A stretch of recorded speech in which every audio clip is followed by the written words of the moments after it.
Hello guys, आपका GSW education centre में बहुत बहुत स्वागत है। तो गाइस, साल सन 2023 में यूके बोर्ड में विद्युत मोटर और विद्युत जनित्र आने के अधिक चांस है। विद्युत मोटर वह युक्ति जो विद्युत ऊर्जा को यांत्रिक ऊर्जा में परिवर्तित कर देती है, विद्युत मोटर कहलाती है। ये बच्चों विद्युत मोटर का चित्र है। विद्युत मोटर के ये भाग हैं। विद्युत मोटर में निम्न भाग होते हैं मुख्य। पहला भाग होता है बच्चों आयताकार कुंडली, दूसरा भाग होता है विभक्त वलय, तीसरा ब्रुश, इसको बुश भी कहते हैं, चौथा दिक् परिवर्तक, पांचवा है आर्मेचर। अब इसको पहले हेडिंग की तरह समझते हैं। आयताकार कुंडली विद्युत रोधी तार की बनी आयताकार कुंडली होती है जो दो लंबवत चुंबकीय क्षेत्रों के मध्य स्थित होती है। इस चित्र में ये उत्तरी ध्रुव चुंबक है, ये दक्षिणी ध्रुव चुंबक है। ये कुंडली है ABCD और ये है आर्मेचर जिससे बनी हुई है। और ये है बच्चों ब्रुश या बुश बोलते हैं इसको, X और Y। ये है विभक्त वलय। विभक्त वलय क्या बच्चों, P और Q जो अर्धगोले में है। और ये बैटरी का सिंबल है और ये के कुंजी है।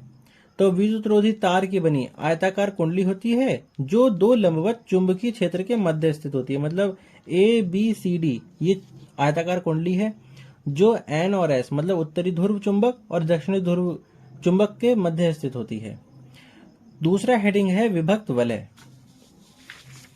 दूसरा हेडिंग है विभक्त वलय। यह है इसकी डेफिनेशन।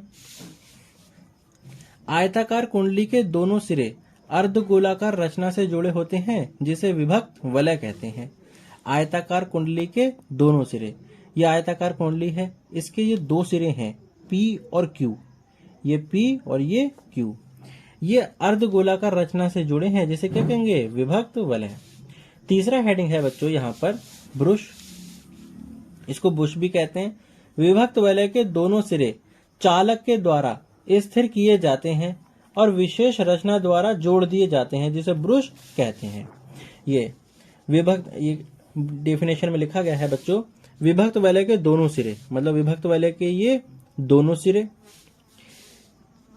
विभक्त वलय के दोनों सिरे चालक के द्वारा स्थिर किए जाते हैं। मतलब किसी चीज के द्वारा क्या कर गए हैं, रोके गए, स्थिर किए गए हैं और विशेष रचना द्वारा इनको जोड़ा गया है जिसे क्या कहते हैं, ब्रुश। और चौथा हेडिंग है बच्चों दिक् परिवर्तक। विद्युत मोटर में कार्य करने वाली वह युक्ति जो विद्युत धारा के प्रवाह को उत्क्रमणित करती है, इस युक्ति को दिक् परिवर्तित कहते हैं। मतलब विद्युत मोटर है, इसमें कार्य करने वाली ऐसी युक्ति जो विद्युत धारा के प्रवाह को, मतलब इसमें जो धारा बह रही है उसको क्या कर दे, उत्क्रमणित मतलब बदल दे, इस युक्ति को क्या कहेंगे, दिक् परिवर्तक। विभक्त वलय दिक् परिवर्तक का कार्य करती है, मतलब करता है ये विभक्त वलय दिक् परिवर्तक का कार्य करता है। पांचवा है आर्मेचर। ये डेफिनेशन है आर्मेचर की। नरम लोहे की बनी कुंडली के ऊपर तारों को लपेटा जाता है जिसे संयुक्त रूप से आर्मेचर कहते हैं। ये कुंडली है, ये कुंडली जिस तार से लपेटकर बनाई गई है जिसे संयुक्त रूप से क्या कहेंगे हम, आर्मेचर। मतलब ये सिर्फ और सिर्फ ये जो जिस तरीके से बनाई गई है, तारों के फेरों की संख्या बढ़ाने पर विद्युत मोटर की शक्ति में वृद्धि होती है। मतलब यहाँ जितने फेरे होंगे तार के, तो विद्युत मोटर की शक्ति में क्या होगी, इतनी वृद्धि। आर्मेचर का उपयोग व्यावसायिक मोटर बनाने में किया जाता है। कभी कभी क्वेश्चन आता है कि विद्युत मोटर किस सिद्धांत पर कार्य करती है, तो विद्युत मोटर फ्लेमिंग के वाम हस्त के नियम पर के सिद्धांत पर कार्य करती है। आप इसको ये भी बोल सकते हो, विद्युत मोटर के वाम हस्त नियम के द्वारा विद्युत मोटर कार्य करती है। ये विद्युत मोटर है, ये कंप्लीट हो गया इसका चित्र। तो गाइज, विद्युत मोटर हमने कंप्लीट कर ली। अब विद्युत जनित्र के बारे में पढ़ते हैं। विद्युत जनित्र वह युक्ति जो यांत्रिक ऊर्जा को विद्युत ऊर्जा में बदल देता है, विद्युत जनित्र कहलाता है। ये विद्युत जनित्र का चित्र है। जैसे ही हमने विद्युत मोटर पढ़ी थी, इसी तरीके से विद्युत जनित्र के पार्ट कंप्लीट करते हैं। विद्युत जनित्र के भाग, विद्युत जनित्र में मुख्य भाग पाए जाते हैं। जैसे ये 5 भाग हैं, आयताकार कुंडली पहला, दूसरा विभक्त वलय, तीसरा ब्रुश, इसको बुश भी कहते हैं, चौथा है दिक् परिवर्तक, पांचवा है साफट, ये इसको धुरी भी कहते हैं। तो आयताकार कुंडली पहला हेडिंग है। विद्युत जनित्र में एक आयताकार कुंडली सुचालक धातु की होती है जो घूर्णन गति करती है जिसे आयताकार कुंडली कहते हैं। यानी कि ABCD ये क्या है, आयताकार कुंडली है। अब नेक्स्ट हेडिंग है बच्चों विभक्त वलय। विभक्त वलय साफट के चारों ओर, साफट को चारों ओर से घेरे में एक रचना होती है जिसे विभक्त वलय कहते हैं। ये साफट है, इसके चारों ओर क्या है, एक घेरे में एक रचना है इसकी, जिसे क्या कहेंगे हम, विभक्त वलय या वलय। तीसरा हेडिंग है ब्रुश।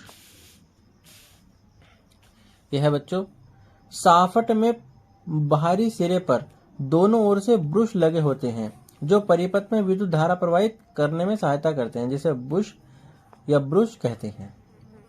साफट में बाहरी सिरे पर दोनों ओर से ब्रुश लगे होते हैं जो परिपथ में विद्युत धारा प्रवाहित करने में सहायता करते हैं, जिसे ब्रुश कहते हैं। ये है जिसे आप B1 B2 यानी B1 है ये और B2 है ये। चौथा हेडिंग है बच्चों दिक् परिवर्तक। वह युक्ति जो विद्युत जनित्र में उत्क्रमणित होने वाली विद्युत धारा को AC तथा DC में स्थापित करती है, जिसे दिक् परिवर्तक कहते हैं। पांचवा हेडिंग है साफट यानी धुरी भी कहते हैं बच्चों इसे। वह युक्ति जिसे यांत्रिक ऊर्जा द्वारा गतिमान कराया जाता है, जिसे साफट धुरी कहते हैं। साफट या धुरी दोनों नाम एक ही हैं। फ्लेमिंग के दक्षिण हस्त अंगुष्ठ नियम पर आधारित विद्युत जनित्र कार्य करता है। क्वेश्चन इस तरीके से भी आ सकता है कि विद्युत जनित्र किस सिद्धांत पर कार्य करता है, तो विद्युत जनित्र फ्लेमिंग के दक्षिण हस्त अंगुष्ठ नियम पर किस सिद्धांत पर कार्य करता है। ये कंप्लीट हो गया विद्युत जनित्र। ये विद्युत जनित्र का पहला पार्ट है और ये विद्युत जनित्र का दूसरा पार्ट है। पहले पार्ट में क्या बच्चों, ये चित्र है, इसके भाग हैं और ये सारी डेफिनेशन है। और शायद पिछली वीडियो में ये भी हमने विद्युत मोटर सीखी है, तो विद्युत मोटर में ये है इसके कंप्लीटली नोट। ये यहाँ पर चित्र है, इसके पार्ट हैं और ये विद्युत मोटर के क्या है बच्चों, सारी डेफिनेशन है। ये वीडियो कंप्लीट हो गई है।